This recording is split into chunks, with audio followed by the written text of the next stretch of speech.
Well, there are days when nothing absolutely seems to go right, and what you think is a normal day, and it takes a turn for the worse.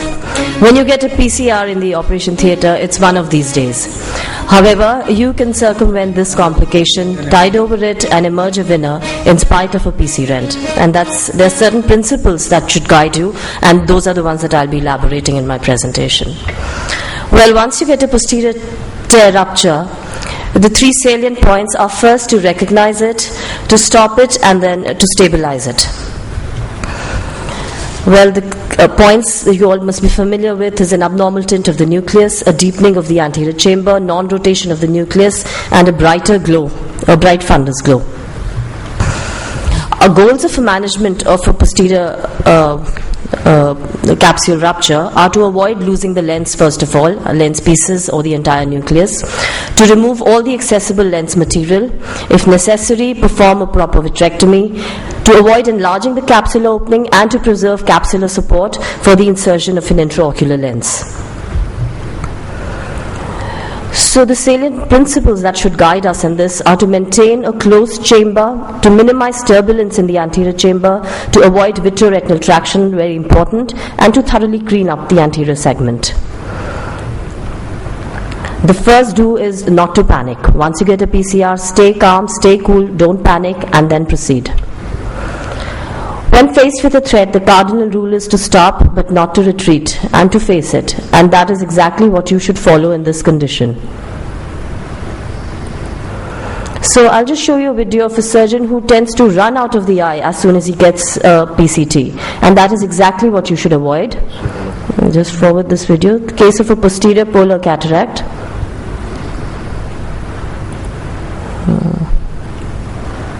So you see here, as soon as the PC rent is noted, the surgeon comes out with all his instruments. I'll show you again. Takes out the infusion, and you see the rent enlarges. So this situation should not be allowed to happen. I'll do it next slide. First enemy in a PC tear is hypotony. So do not remove your probe abruptly. A posterior capsular rupture does not equal to an anterior hyaloid face rupture. You may be having a rent, but maybe the vitreous will not come if the anterior hyaloid is intact. If you reflexly withdraw your phaco instruments, you will rupture the anterior hyaloid face, and that will be a disaster situation. So the point that I want to make is stay in with your phaco probe.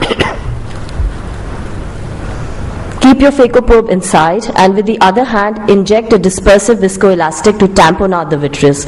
Go near the PC rent and inject a viscoelastic. Here you see, we have not removed the phaco probe, injected viscoelastic first and then come out. So this limits the forward movement of the vitreous. And this is a very, very important point. Hello. Well, you could choose, depending on the amount of nucleus and the time at the step at which you've had your rent, you could choose your surgical strategy.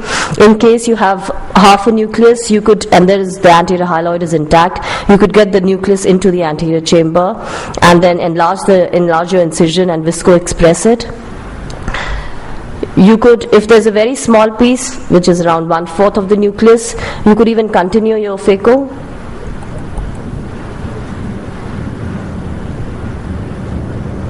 All this is after instilling generous amounts of viscoelastic in the anterior chamber to push back the vitreous.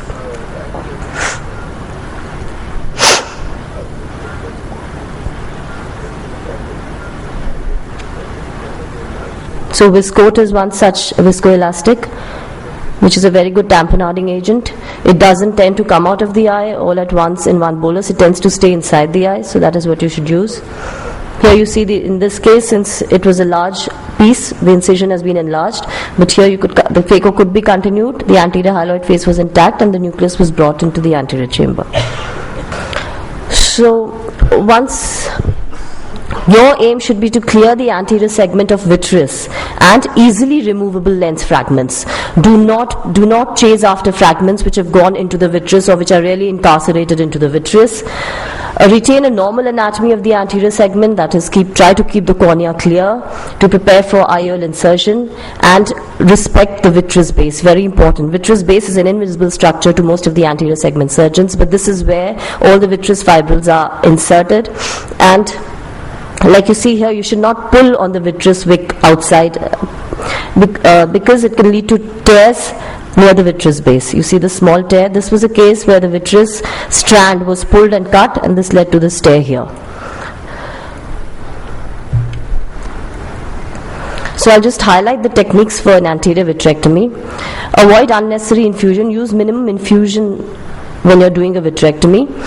Keep your chamber closed. Do not do vitrectomy from the main port. Make separate ports, one for the infusion and one for the vitreous cutter. As you see here, this is the main port. You can even suture the main port for more stability of the anterior chamber. So this is a bimanual anterior vitrectomy. Always remove the vitreous before you go for the lens fragments. And the cut rate, you would use a high cut rate, the highest cut rate that is available on your system. There is a option for vitrectomy even with the phaco machines. So you would go with a cut rate of around now 900 to 1500 in most of the phaco machines is available. Keep your vacuum low, around 100 to 150 millimeters of mercury.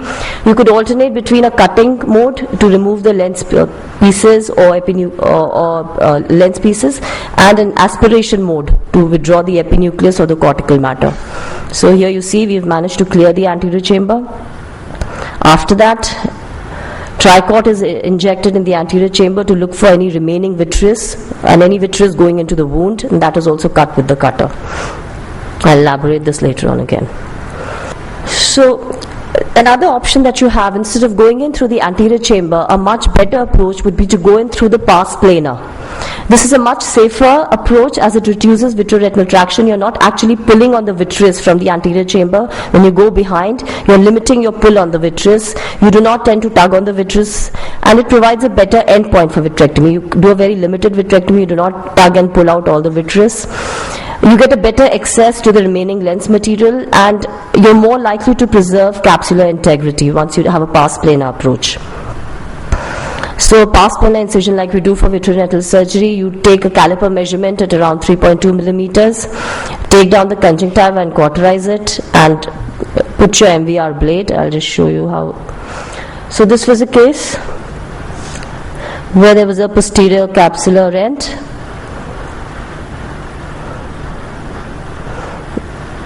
Here you see the epinuclear plate is still left. I'll try to forward it. There, you see the rent there?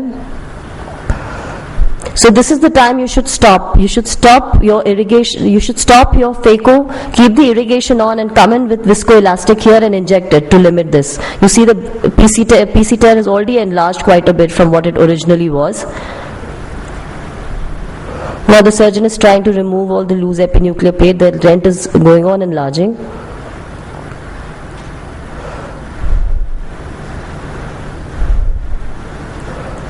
And now trying to loosen it with this blunt spatula. So there's already vitreous in the anterior chamber at this stage.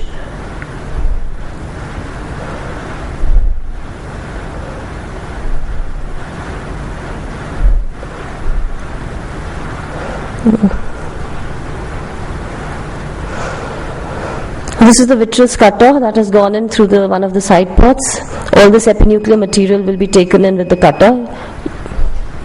You do not have to keep the cutting mode on when you're taking this epinuclear material and the cortical matter like the surgeon is doing. You can just use your aspiration. However, this was not very successful, so a pars plana approach was adopted. So you see here, these are the traditional 20 gauge MVR blade. You go in through the pars plana. You could either keep your infusion from the anterior chamber, better still you could keep your infusion also behind, and then with your vitreous cutter, now you can take all these.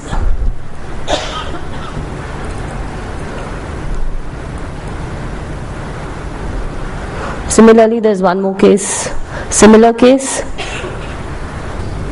where the cutter was put in through the pars plana.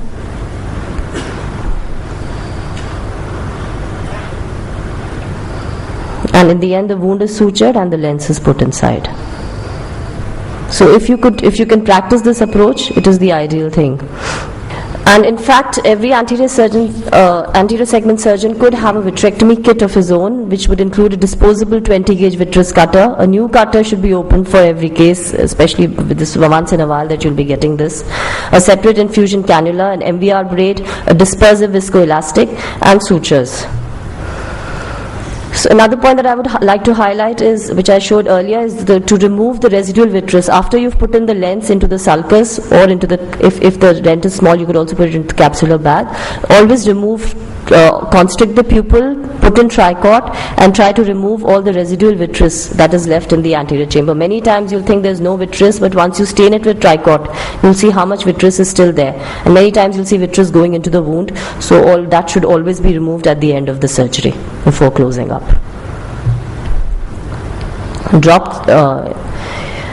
case the entire nucleus goes into the vitreous, the role of the anterior segment surgeon is, of course, to remove all the prolapsing vitreous, to clean up the wound. This part is going to be covered by a separate speaker. Yeah, so just the anterior vitrectomy part I'm saying. Place an IOL, close all the incisions, and then refer to a vitreoretinal surgeon. So please put the suture, do an anterior vitrectomy, and then refer the case. So here you see again the anterior vitrectomy being done by the posterior segment surgeon. This will be covered later on, as I said. Yes, okay. I think that brings me to the end of my talk.